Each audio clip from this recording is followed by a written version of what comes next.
Mapagpalang araw mga ate at mga kuya. Welcome muli sa aking channel, ang Kuya Nandingin. Ang babasahin ko ngayon ay mula sa aklat ni Propeta Isaías, chapter 9, verses 6 to 7. Ipanganganak ang isang sanggol na lalaki, at siya ang mamamahala sa atin. Siya ang kahangahangang tagapayo, ang makapangyarihang Diyos.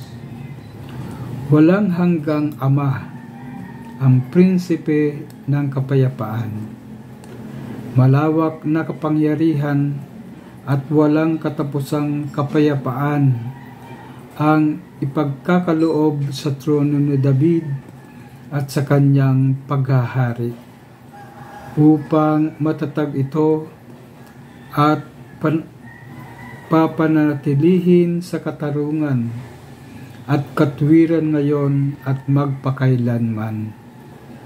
Isasagawa ito ng makapangyarihang Panginoon. Ang salita ng Diyos. Salamat sa Diyos.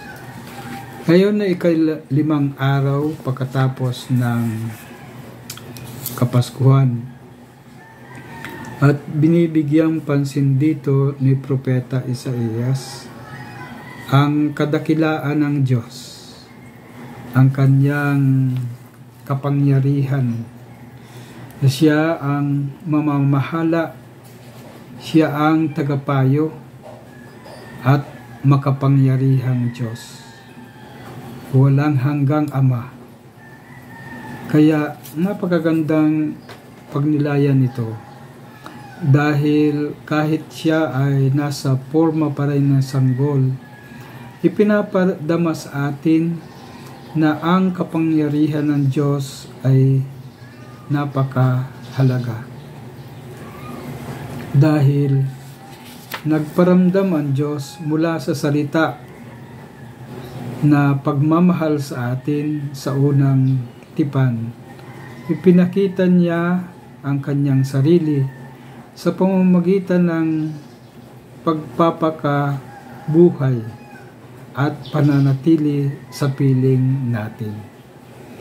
Hinubad niya ang kanyang kapangyarihan bilang Diyos at kinuha niya ang pagiging sanggol sa sinapupunan ni Maria at sa lakas ng buhay pamilya.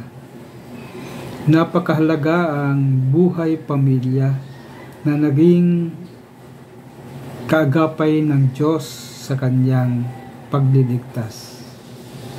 Kaya bilang pamilya, bilang magulang, dapat nating pakamahalin ang ating mga anak, ang ating responsibilidad na ibinigay sa atin ng Diyos.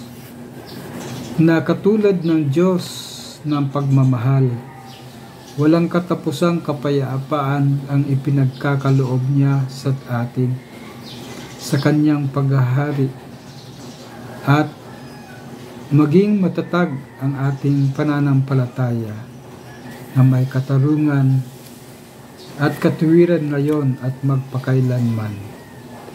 Napaka ganda at isang